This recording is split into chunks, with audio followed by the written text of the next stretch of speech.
அனைவருக்கும் இனிய மகளிர் தின வாழ்த்துக்கள். பெண்களுக்கு மட்டும் நான் சொல்கிறேன். ஒவ்வொரு பெண்களும் தன்னோட குடும்பத்துக்காக, குழந்தைங்களுக்காக, கணவருக்காக நான் இரவும் பகலும் பாராமல் சிலரெல்லாம் அவங்க வெளியே போய் உழைச்சி வீட்டையும் காப்பாற்றுறாங்க. அப்படிப்பட்ட பெண்கள் மிகவும் திறமைசாலிகள்னு நான் சொல்லுவேன். நான் என்னோட வாழ்த்தை முதல்ல என் தாய்க்கு தான் சொல்வேன். ஏன்னா இந்த உலகத்துக்கு என்னைய பெண் குழந்தையா பிறந்து என்னை அறிமுகப்படுத்துகிறதே என் தாய் தான். என்னை இந்தளவுக்கு வளர்த்தி இந்தளவுக்கு நல்ல ஒரு பண்போடையும் பழக்கத்தோடையும் வளர்த்துறது ஒவ்வொரு தாய். அந்த தாய்க்கு தான் நான் என்னுடைய மகளிர் இது வாழ்த்து சொல்வேன். பெண்கள் இந்த காலத்தில் சுதந்திரம்னு சொல்கிறோம்.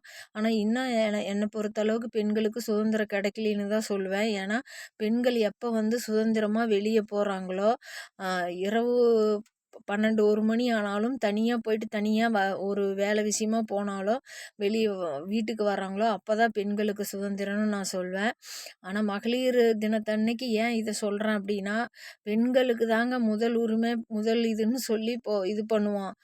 ஆனால் ஆணுக்கு பெண்ணு அடங்குனது இல்லைன்னு சொல்லுவாங்க. ஆனால் நான் அதெல்லாம் அந்த கருத்தெல்லாம் நான் சொல்ல விரும்பலை. பெண்கள் ஒரு மனதளவிலையும் சரி, உடல் அளவிலையும் சரி, தைரியசாலி, வலிமை கொண்டவளாக இருக்கிறாளுங்க. எத்தனையோ குடும்பத்தில் கணவனால் எவ்வளவோ துன்பங்களுக்கு ஆளாகி இருந்தாலும் நம்ம குழந்தைங்களுக்காக நம்ம கணவன் வேணும்னு எத்தனையோ சில விஷயங்களை எல்லாம் பொறுத்து பெண்கள் வாழ்ந்து காட்டி சாதனை படைக்கிறாங்க. இதுவே பெரிய சாதனைங்க. அந்த பெண்கள் செய்கிற ஒரு தியாகம்.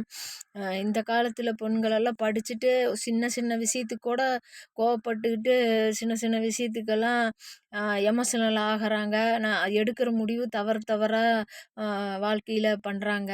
ஆனால் அப்போத்த 70 80 90ல் இருக்கிற பெண்களெல்லாம் எவ்வளோ போல்டான பெண்கள், எல்லாத்தையும் தாங்குகிற இதயம் கொண்டவங்க. அப்பேற்பட்ட பெண்களுக்கு என்னுடைய மனமார்ந்த பெண்கள் தின நல்வாழ்த்துக்களை கூறுறேன். ஒவ்வொரு வருஷமும் பெண்கள் இன்னும் வாழ்க்கையில் மேலும் மேலும் வளர்ச்சி அடையணும். மனதளவிலும் உடலளவிலும் திறமசாலியாகவும் திடசாலியாகவும் தைரியமானவளாகவும் ஆகணும். துணிந்து நம்ம செய்கிற காரியங்கள் எது செய்தாலும் நல்ல விஷயங்களுக்காக பண்ணணும். நல்ல பாதையில் நம்மளோட கணவரையும் சரி, நம்ம குழந்தைங்களையும் சரி வழி நடத்தி கூட்டிகிட்டு செல்பவளே பெண். அந்த வீட்டின் தூண் மாதிரி. அந்த ஒவ்வொரு வீட்டு பெண்ணும் தன்னோட கணவனுக்கும் குழந்தைங்களுக்கும் தூண் மாதிரி நின்று நல்ல பாதையில் வழி நடத்தி கூட்டிகிட்டு போகுமாறு நான் இந்த மகளிர் தினத்தன்று